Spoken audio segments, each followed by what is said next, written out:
bricks on the screen, healthcare in between. Physics, art, and math got us down this path.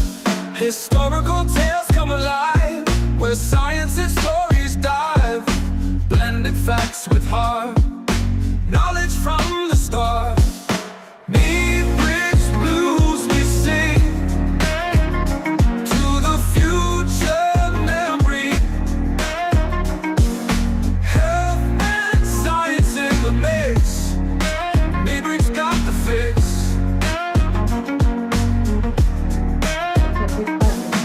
Complex subjects made clear. Every episode cheer. Ramona leads the way, explaining day by day. In the world of digital streams, turning knowledge into dreams. Through the tales of old, new stories unfold.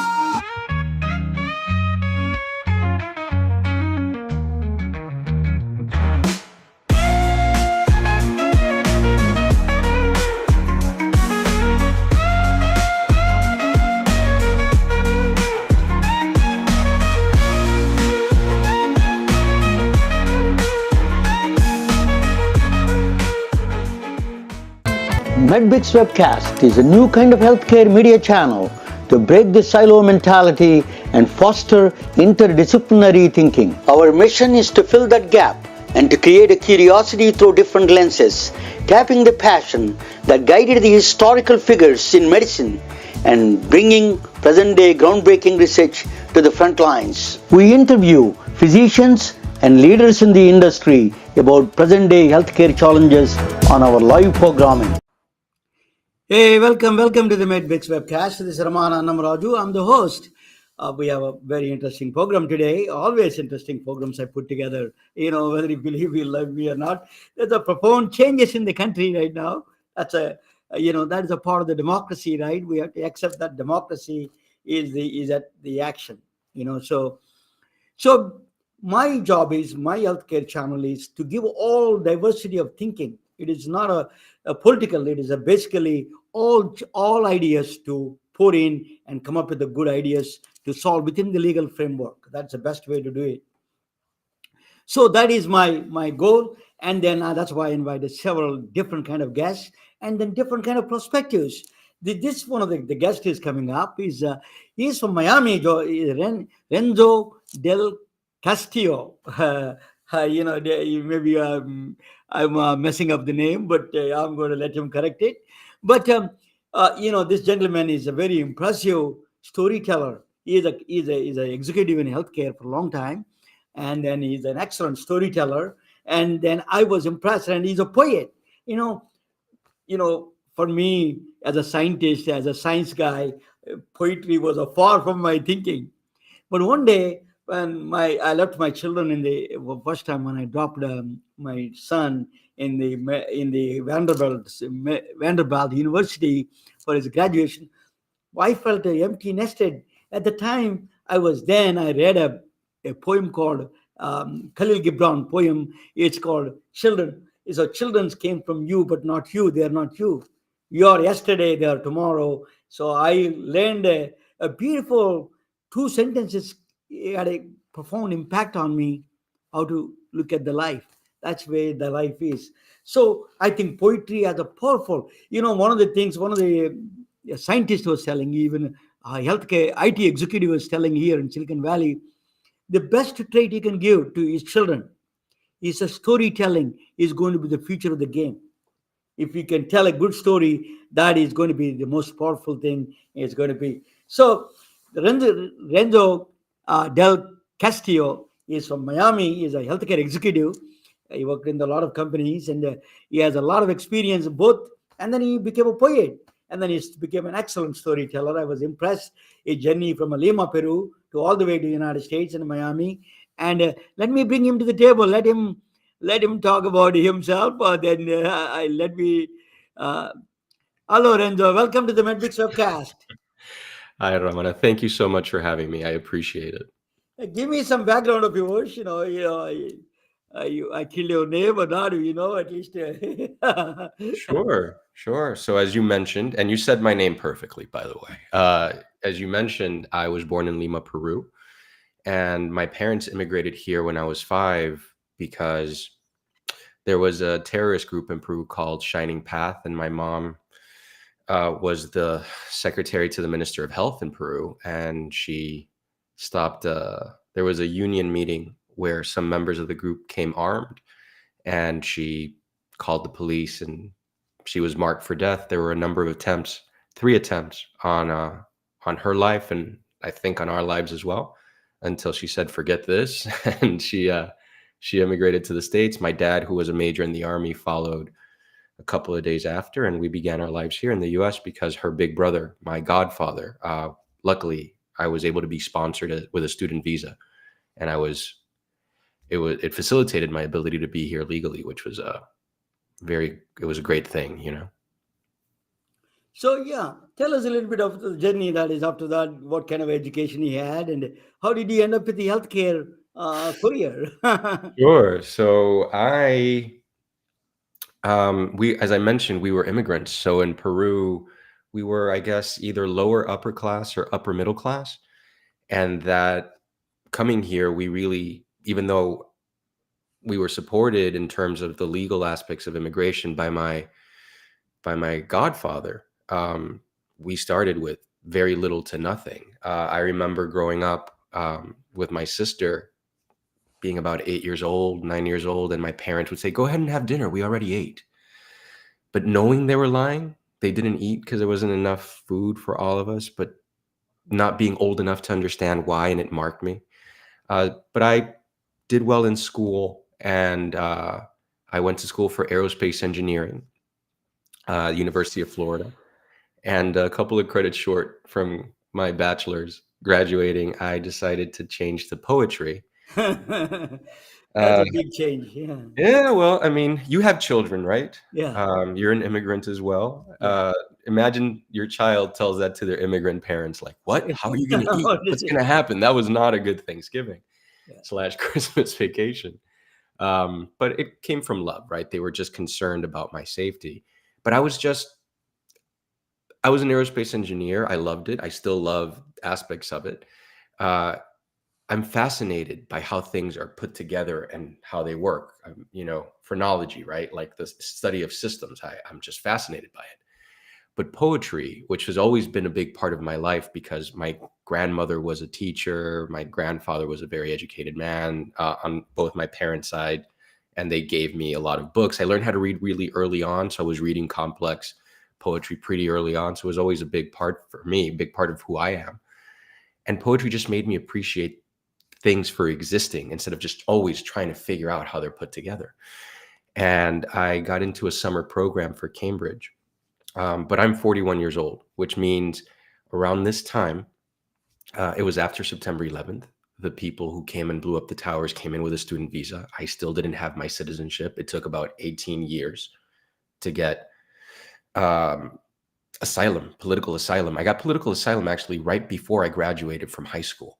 Hmm. So I was about to lose all of my scholarships that I had earned, right? But I luckily got that. And it was after September 11th. It was 2000, around 2005, 2006. So it was a very heightened. If people, your viewers who are listening or watching this, if they were in the United States at that time, it was a very heightened time. It was up to the discretion of the immigration official at the gate to let you back in if you left, depending on your legal status. And I knew 2 people who were deported who weren't terrorists. So my parents had a conversation with me. It's like, "Hey, how about you finish here?" Mhm. Because I wanted to the summer program at Cambridge University in the UK was a way to get my foot in the door for grad school, which was my dream. I wanted to be a long-haired hippie poet writing barefoot on the grass and all that stuff, right? And I had to reevaluate what I wanted to do with my life. I switched my major to communications. I got into UF as well, the School of Journalism Communications. I think back in those days, it was like number 2 or 3 in the United States. But I loved the technical aspects of mass communications, which are aligned with engineering for me, but I also communication has that connectivity points Yeah. from poetry that I enjoyed. So I went to grad school for that, and then I graduated in 2009 with a degree, a master's in mass comm, specializing in international communication during the housing bubble. Hmm. So I did not get a job in my industry. I freelanced for a while. I live in Miami, Florida. Miami, Florida, as you and I were having a chat before, is an expensive city. I think right now, if you don't make 75,000 a year, you're poor. And I, you might not like this based on our conversation, but I consider there's two industries that benefit from inefficiency: healthcare Yeah. and law.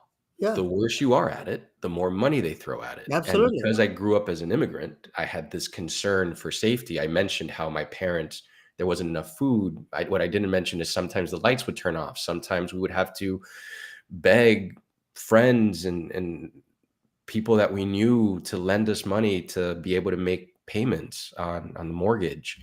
It was a difficult time. So I needed money. So that's how I got into healthcare. I joined a call center for a healthcare company in Miami. And within a week, I was doing projects and started developing from there until I became a consultant, then eventually a people leader, and then climbed up to exec for a couple of years. Yeah. That's how I got into healthcare. Yeah. What kind of things you're doing? What kind of things you're doing in healthcare area in general? Sure. So I I started doing care coordination for the Medi population. For the Medicare, the dual eligibles, the Medicare, Mm. Medicaid population. Yeah. Also worked in care transitions in order to reduce the hospital, like return hospital stays after an encounter in a hospital. We provided them with coordination of their care, having people come to their house, transportation, medication reconciliation, that sort of thing, in order to prevent a return encounter at the hospital. Also was involved in many different projects, from starting a food company service for the elderly in Miami here, trying to develop a provider network in upstate New York, which is something I would never want to repeat. That was incredibly difficult because it's its own anthropological study. And then I eventually became a consultant working for a variety of different clients in the Medicaid space, state Medicaid clients, commercial clients, federal clients as well. And then I joined.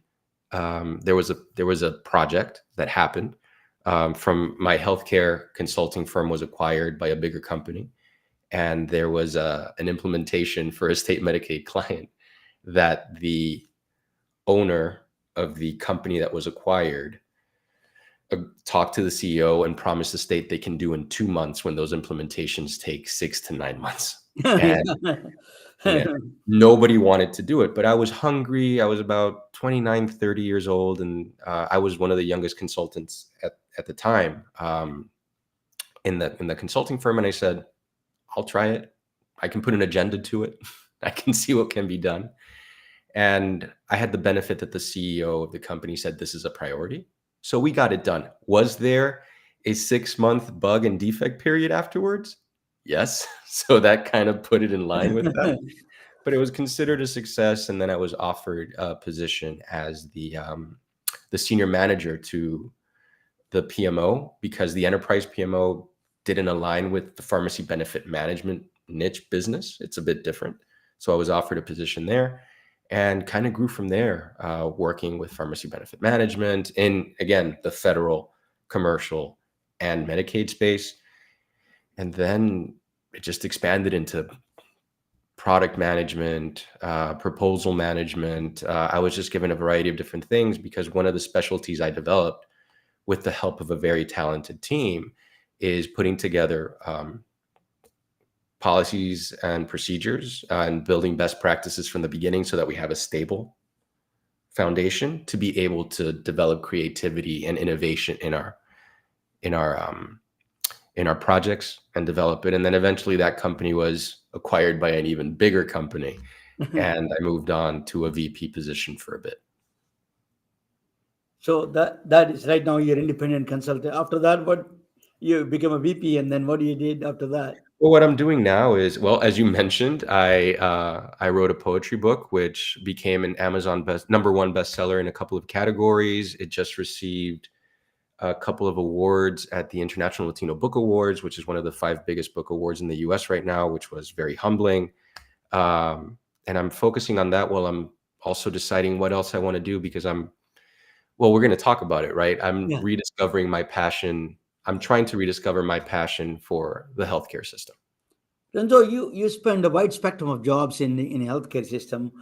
So you know that very strange is American healthcare system is a paradox. It is nobody is happy. Rich people are not happy. Poor people are not happy. There is no one. You see, you ask them that, are you happy with your healthcare system? Nobody. What went wrong in the healthcare system? You think with all your experience.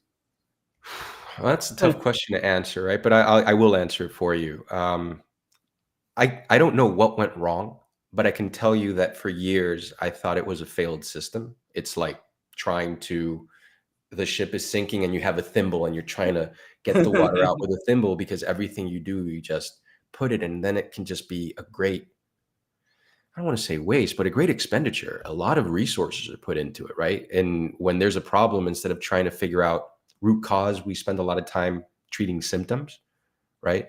Yeah. That science of root causes, I haven't seen a lot of companies really try to figure out, because it's very reactive, because it's growing, it's expanding so fast that new. I remember we were like just getting aligned with some project, and then, oh, AI is the new thing. We got to do AI, artificial intelligence. We have to go over here, but you haven't stabilized what you needed to do, and you're reaching for something new and reaching for something new, because it Mm. opens up the market space, right? So, for example, the Medicaid space for healthcare is very limited. There's 50 states, a couple territories. There's limited times at bats. Those contracts can go from 3 to 7 years. Commercial could be much more lucrative, right? But I think there are a lot of good people that I've met that are trying to do right by it. And I think that if there will be a solution to the issues that we're facing in healthcare right now, it happens together with a bunch of different minds coming together to solve complex issues, Yeah. providing a variety of different viewpoints and experience. Um, and it also happens with empathy. You have to listen to the population you're serving to understand what the true problem is. I Yeah. remember very early on in my career, when I first became a project manager, a healthcare company I was working for was trying to also work with the dual eligible population in Los Angeles, and raise utilization of services so that they can prevent hospital encounters. And they encountered the homeless population of LA back in 2012, right? 2012. So think about this. This is 12 Yeah. years ago. Yeah. Very different landscape than what it is now. Mental health has a much bigger footprint and is more respected, along with nutrition, than it was 10 years ago, Okay. 12 Absolutely. years ago, right? What they didn't realize is that in order to get the homeless population to utilize their benefits, you had to talk to their leaders. It's almost like an anthropological study. You had to figure out how their dynamics worked, respect it, treat them with respect, and bring them in. They failed to do that, and that project was not a success, right? So that's just one example of many I've encountered. The projects and the implementations that I've seen be successful, not just mine, but for partners, clients, the initiatives that move forward, the ones that tend to be more successful are the ones that listen and understand the problem, and then make sure that their solution can solve the problem, instead of trying to make the problem fit their solution. Does that resonate with you? You touched a very important point, and the one is that two things particularly resonate with me is mental health and nutrition. That is a completely leftover. That area was not. Now it is coming to the front lines a little bit, but still, that is a really has to play a role in healthcare. Do you agree? Yes. I mean, if you think about it, so in Miami, when I returned from university, to Miami and I started living here, I had a group of friends that we went and helped. A friend of ours had a catering service, so we cooked meals and tried to help feed the homeless population that's also pretty big here in Miami. And there's other great organizations like Camilla's House that do it, but we were doing it outside that area, trying to expand the reach. Yeah. And one of the things, after a while, they didn't trust us, and after a while, they did, and then they were pretty open with some of the issues that we were having, and a lot of it was mental health. But again, this was back in 2010 to 2014, and it wasn't the way mental health is treated now. And again, I will say with respect, as an actual thing that needs to be addressed Yeah. and solved and nurtured and funded. It wasn't that.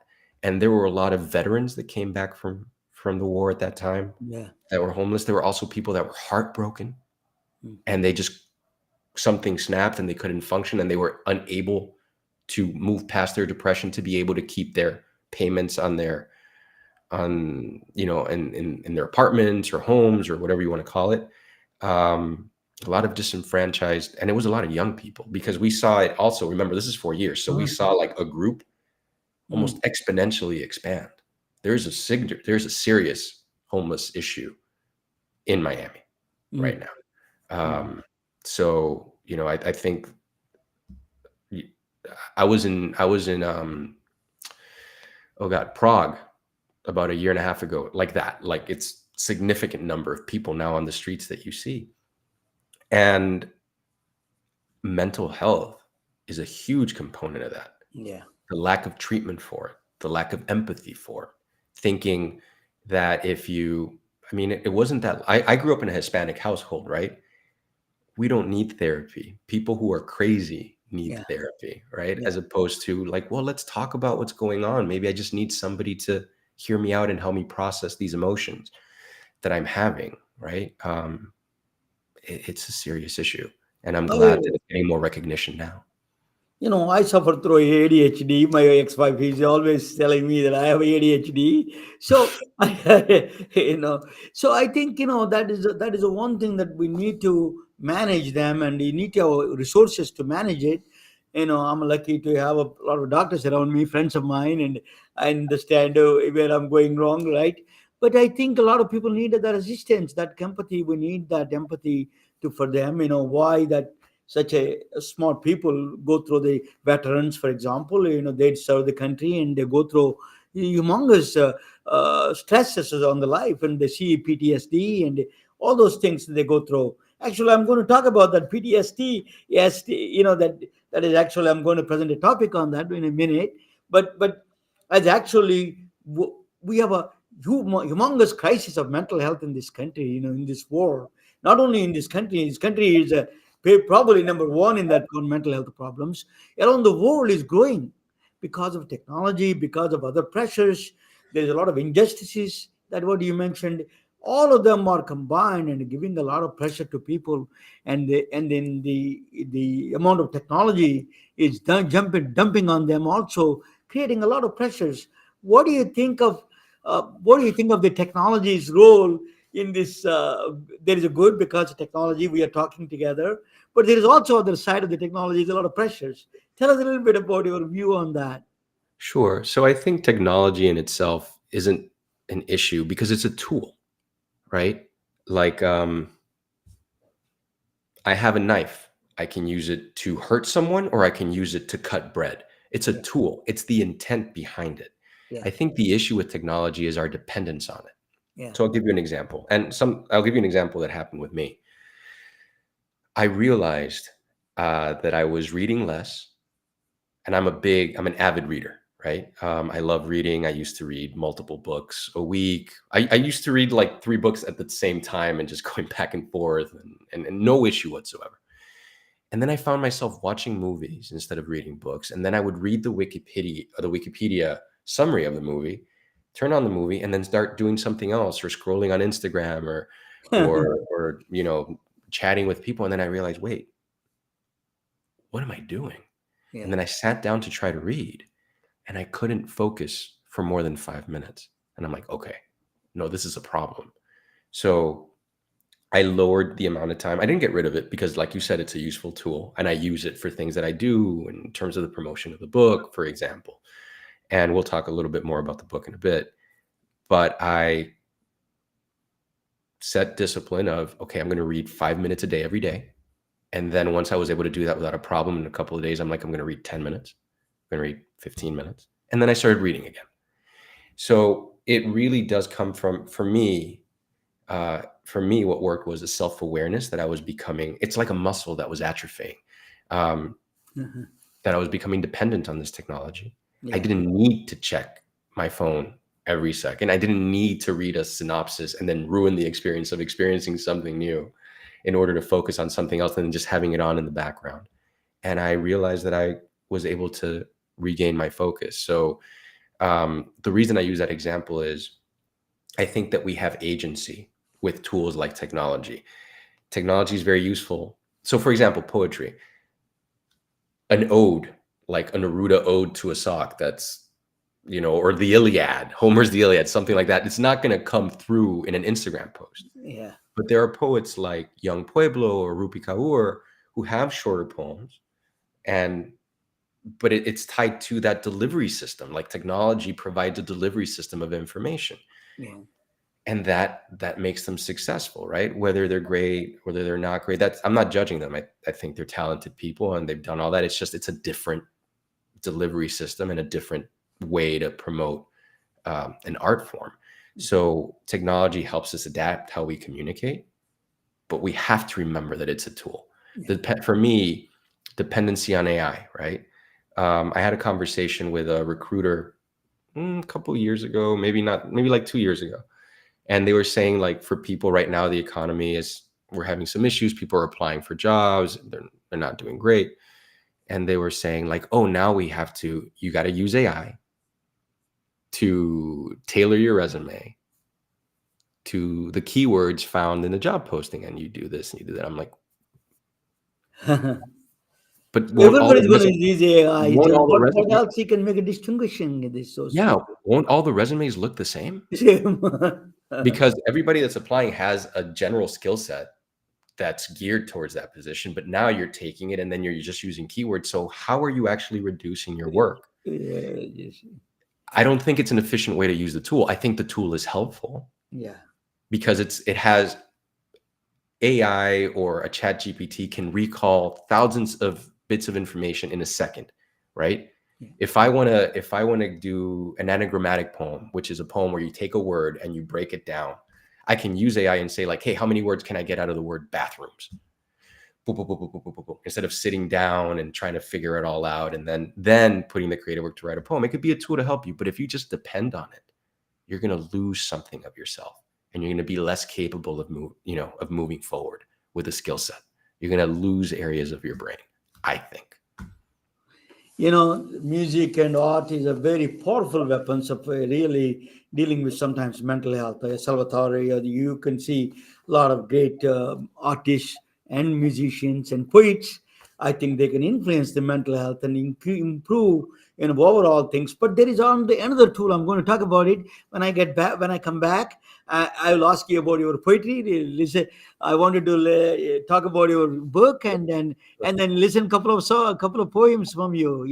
So let me Oh, bring it back. This my thing, and let me present this another tool that I have for mental health. That is Renzo Di Castillo, Renzo Castillo. I think I said that right.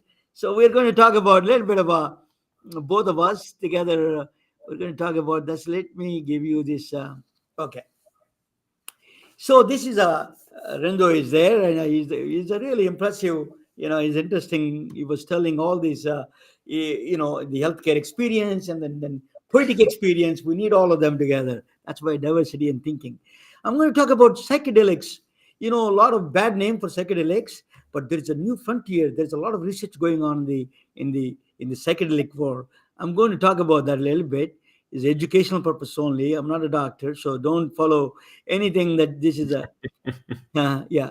So in the middle of the pandemic, there is a Erin Birchweiler. She's from Seattle, Washington. She was diagnosed with stage 4 breast cancer, metastatic cancer, and she has two small children, and she was very depressed, and she was consumed by dying thoughts and worried about her children, and and that is a big concern, and she's consumed by dying thoughts. So her doctor, Dr. Sunil Kumar Agarwal, another Indian doctor, he wanted to prescribe a psilocybin, a psychedelic drug. So what happened is, psychedelic drug is defined as a Schedule 1 drug. That means they have no currently accepted medical use in treatment in the United States, so you cannot prescribe. You need to get special waivers and all kinds of. It's a huge problem. So Erin Boltzweiler. So actually, Trump, to give a credit to the Trump administration, he passed a law. It's called a Right to Try Act. Right to Try Act is, you can, the people at the end of the life, terminally ill people, patients, can try all kinds of methods to save their lives. You can use some of the unapproved drugs also. But the agencies, federal agency, regulatory agencies, they have their own concern, valid concerns, because they can be misused and misdiagnosed. So that is a problem that they face. So she filed a lawsuit in the federal lawsuit, the judicial court in Washington State. Him and Sunil Agarwal, she and Sunil Agarwal filed a federal lawsuit. There's things still going on, but states are liberalizing a little bit of those kind of things now. But mental health crisis, as Renzo was talking about, is going to be huge among us in Miami, in Los Angeles. This is a You see homeless populations. A lot of them are veterans. They're having a lot of mental health crisis. We need tools. We don't have enough tools to solve this problem in a massive scale. So there is a one tool, maybe potential benefit of psychedelics may do that. Psychedelics have these potential benefits. Is a depression and anxiety. It can solve PTSD. A lot of these veterans, post-traumatic syndrome. That's the addiction, drug addiction, stroke rehabilitation. It can help tremendously. These psychedelic drugs. Psychedelics, I tell you what are the psychedelics are. I think I misread probably. Yeah, psychedelics are basically, DMT, dimethyl, tryptamine, that's one, MDMA, psilocybin, ketamine. These are all same family. Ayahuasca in the Indians, Native Indians use in South America. These are all, particularly in Peru, they are very popular actually. So these are all psychedelics. Is the same family. They create a hallucination. They kind of are things they create. So it was during the Nixon administration. Actually, they did a lot of research there. After that, but the Nixon administration banned all of them because of potential abuse. So, but anyway, now they're finding out it can do a lot of good things, but there is also bad things. It can give a acute anxiety for some people, psychotic reactions, psychosis. This is a hallucinogen persisting perception, means it can create a sudden hallucinations. Like a ChatGPT is creating. Some of them are aliens. Some of them are, they think they're talking with the gods and higher dimensions. We don't know yet, but scientists are talking about that. In fact, so we are. These are all things. Some negative things, some positive things, but just one thing really surprises the scientist is just one dose of psilocybin, 200 milligrams of psilocybin, is treating the depression in some people. What is the scientific? That is a scientific puzzle. What is the mechanism unknown? What is really, your people take lifelong medications, they're not curing depression, and one dose of psilocybin can cure the depression. They want to know. It is a scientific puzzle, but it's doing it. It is working very well. So they wanted to really. A woman came to rescue. Her name is Gul Dolan. Gul Dolan she's a doctor. She's a PhD. She's from John Hopkins. I think a Turkish name. I think it is a Turkish name or Ukrainian. I don't know exactly, but one of those came from. But Gul Dolan, what she did was the M and Matthew Johnson, they started a lab on the psilocybin, all the psychedelic labs in John Hopkins, right in John Hopkins. So Gul Dolan says she's a more of a focus on biological. Matthew Johnson is head of the department. He was focusing on a psychological aspect of the the psychedelics. So what they did was, oh sorry, what happened? Oh, yesterday something I didn't. Oh yes, it's. Let me bring it back a little bit. It disappeared on me. Okay, okay. So, let me go through. So, what is this Gulgolan dish that she did some experiment with the octopus? Octopus, what they did is a very antisocial. Octopuses, except the mating time, they never like anybody else around them. So she gave a MDMA to the octopuses, and then they started meeting, and they're becoming friends with other ones. They're becoming closer. They're spending with the mate a little bit longer time. That was a very amazing discovery she did. The antisocial became a social person with the MDMA. Is an octopus in general is a very the animal that lives in the sea. It is not is antisocial. It doesn't like to other people except the mating time, just a few minutes, few seconds probably. So, but after taking the MDMA, administering serotonin, and then they found out the effect of the serotonin and oxytocin is creating some kind of a courtships. It's started loving other fellow octopuses. That is a very interesting observation she made. So, actually, what's surprising is the octopus has no frontal cortex, no central cortex, no amygdala, no cerebellum, absolutely no brain, but it is behaving like a human, self-awareness. It sleeps, is a dreams, and it is a trickery, like humans. We trick people. So all it is doing all those things as a human behavior without a central nervous system. That is an amazing for her. And she dwelled into the more into the direction. What she found out is an amazing discovery she found. That's I tell you what that discovery is. The let me explain a little bit before discovery. You need to understand the critical periods. Critical periods are, they found out, psychologists found out, a certain period of time, one to age 1 to 6, our brains work a certain brief period of time absorbing things.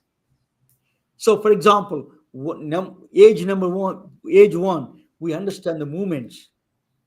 Number two, senses come into the life. Three, language. This sort of short period of time, we learn all these things. My son used to play with the cans. I used to buy him expensive toy. He never used to play. He was playing with the cans and tops, and then I didn't understand it. Now I understand why they were exploring. The brain asked them to explore those things. That's why don't take when the kids are playing with something, you don't take it out. You're playing with a stupid toy and take it out. That is yours. That's why they act up and then it's a tantrum they call. But in fact, that is a brain requirement. Brain is demanding that actually. So that's a very so opens the critical periods that we learn a lot of things. All our learning process done during the critical periods. Very 1 to 6 maximum learning things we learn is between ages 1. So early childhood is extremely important. Renzo was talking about all the pressures and the lifestyle life pressures. 1 to 6 has to be protected. It's a very important early childhood days. So after that, you don't learn like before. Stops learning. We are improving the knowledge, but you're not learning. You're not open to learning. So what did Guldolan cracking the amazing code? He cracked that code. What she said was, if you use a psychedelics, you can go back and open the critical periods again, even when you're old. I as a older man, I can go back with the psychedelics. I never took it, but you can go back into the childhood days and open the critical periods to learn. When you That's where the effectiveness come, because your mind is very easy to learn, understand, absorb all those things. Gulgolan, what is saying is that critical periods are open with the psychedelics. That's an amazing thing she found out. Even she showed with the proven in the depression, for example, If you do the depression with the side, that is a trick of the one dose. What is one dose is doing? It is opening a critical period. But if you open this critical period is not enough, because some people went back to the depression because he don't have therapy. He got to learn during the time, very short period of time. If you open the mind, critical period is open the mind, and then immediately you start the therapy on it, then it solves a lot of problems. Depression is solved. That is what she found out. It's an amazing research. She's going to win the Nobel Prize, no question about it, in my view. So, so loneliness, for example, as you get older, you become lonely and you don't like people and you become a cranky, you know. So it's one of the things is psychedelics can do that, change that actually. So what octopus is doing by doing the psychedelics, they become friendly with other say octopuses, the older people. What you do is you administer the psychedelics, and then you create that social meetups groups, and the older groups, they can become socially active. They take them to critical period and opens to be social.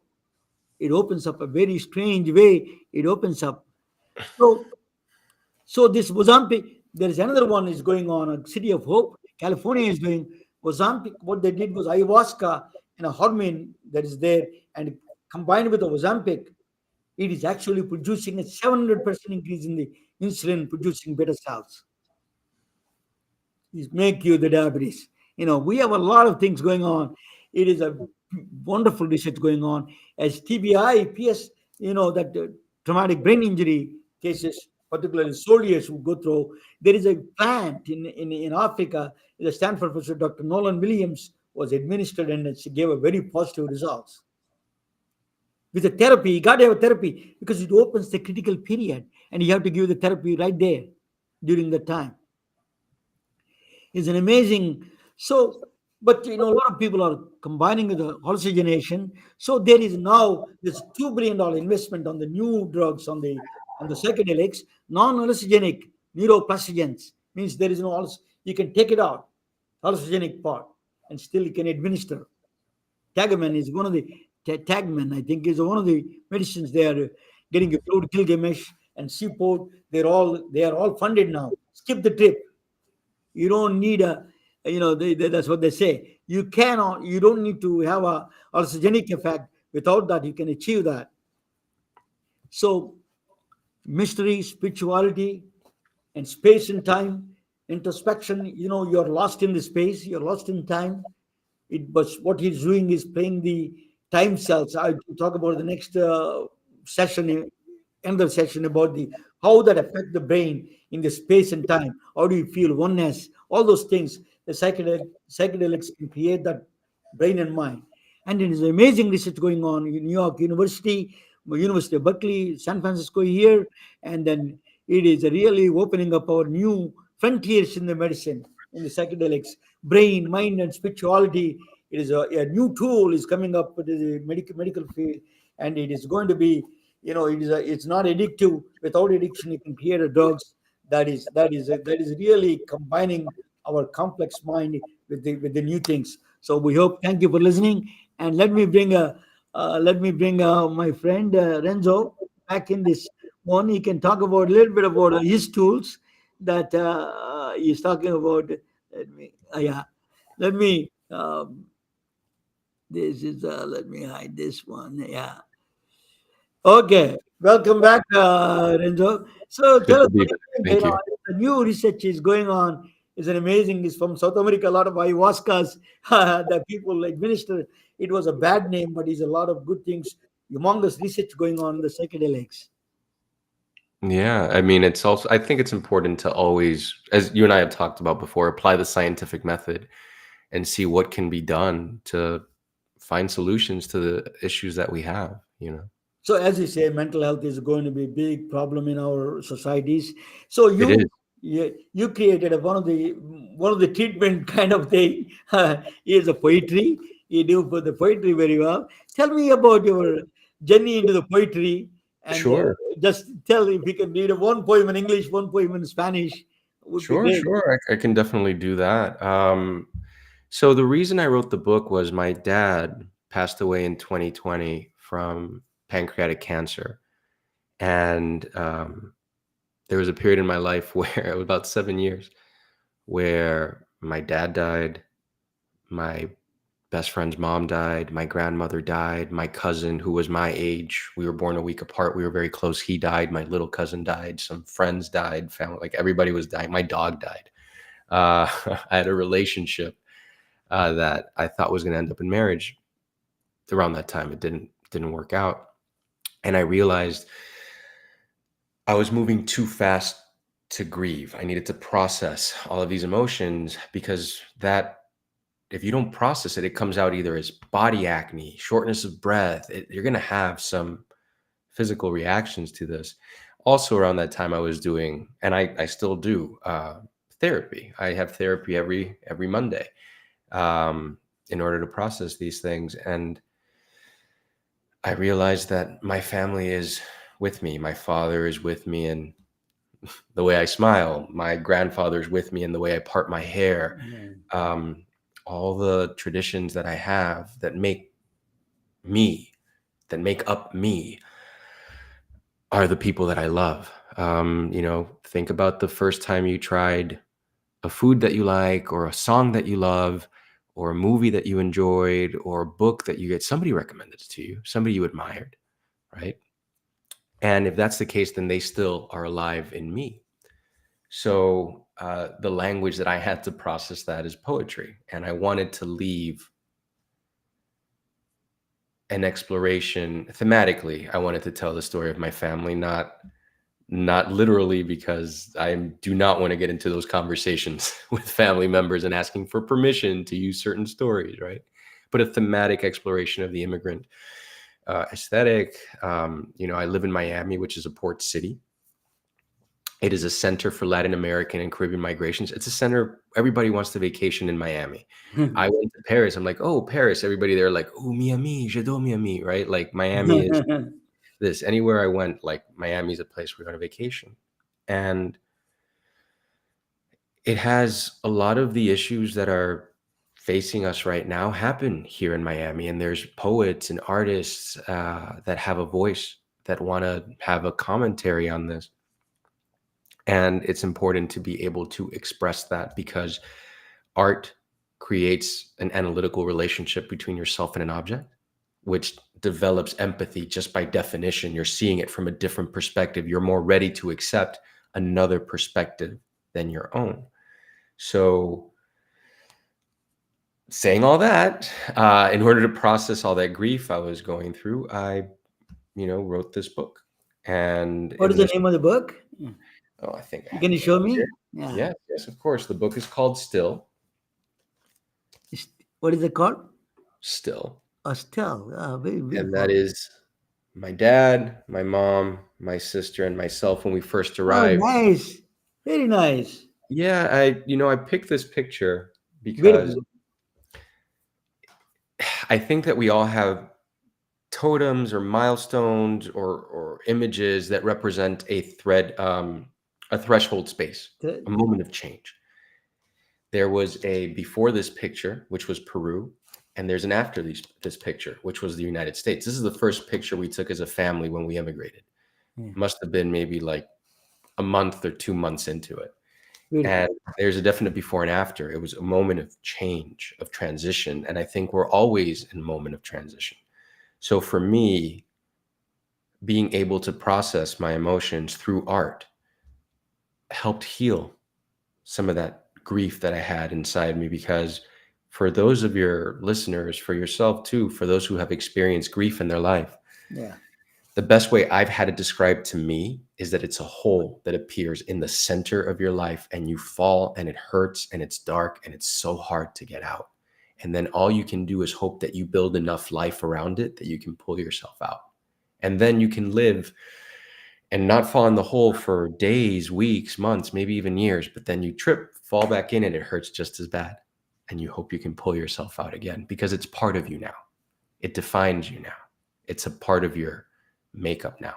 So Can you read one verse from yeah, whatever the verse you have? I mean, I can definitely do that. I can read. You said English and Spanish, so you know One what? English, one Spanish. Quick poem. I'll choose the same poem in English and Spanish. Okay. And since I was talking about my dad's death, it's a poem I wrote to process that. It makes me emotional because I'm thinking about my father. I left him. That is a really profound influence on my and our family itself. He's a school teacher. He was giving us such a. It is very very. Every immigrant just thinks about that. Is a part of the very psychic of the process. That is. Yeah. Yeah. And you know what? I'll give you, if you give me just maybe 2, 3 minutes, I want to give you some context as to why this poem is my Absolutely. reaction to it.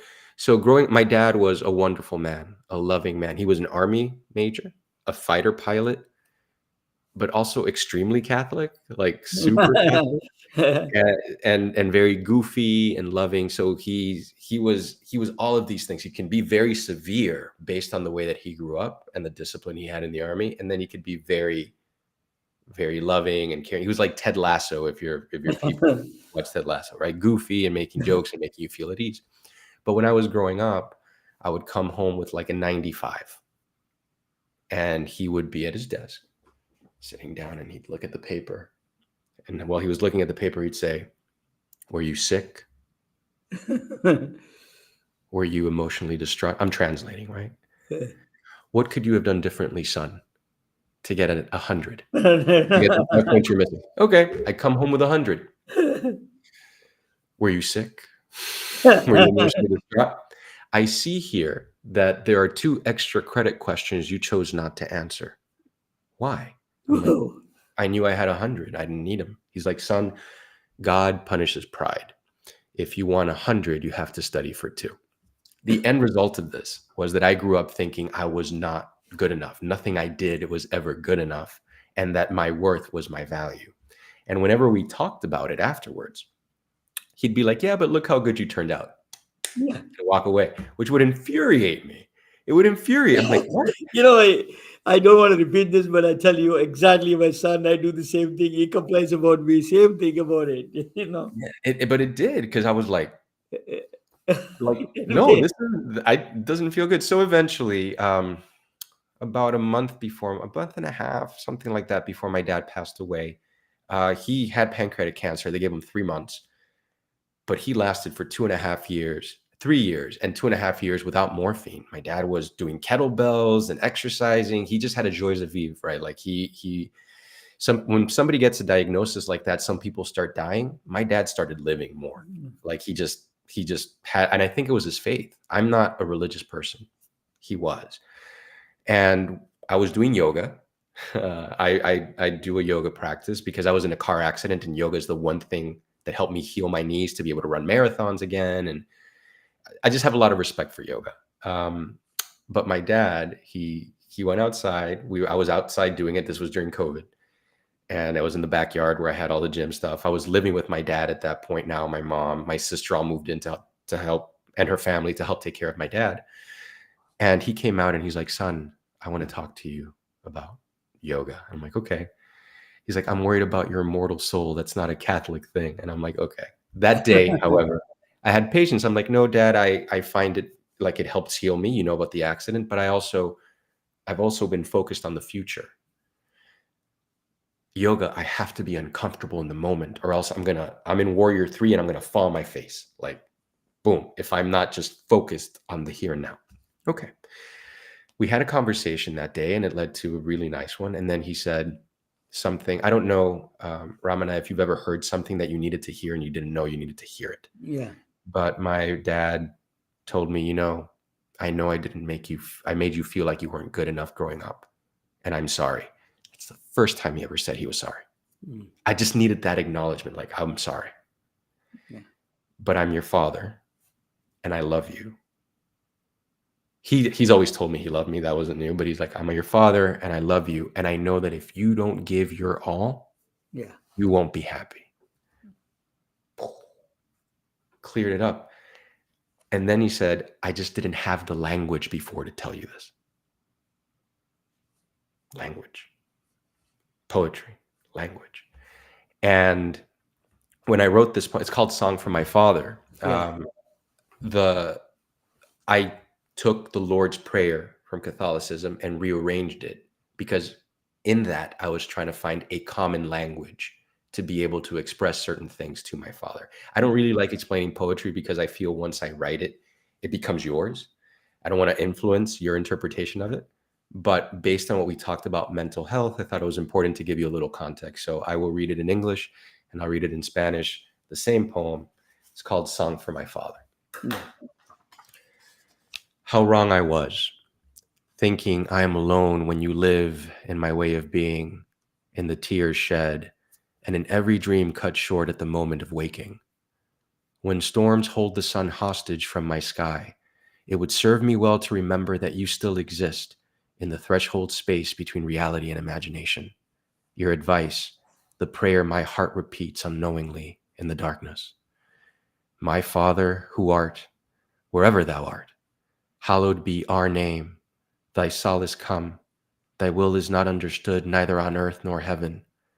I lack the appetite for our daily bread, and forgive me my doubts as I forgave your certainty.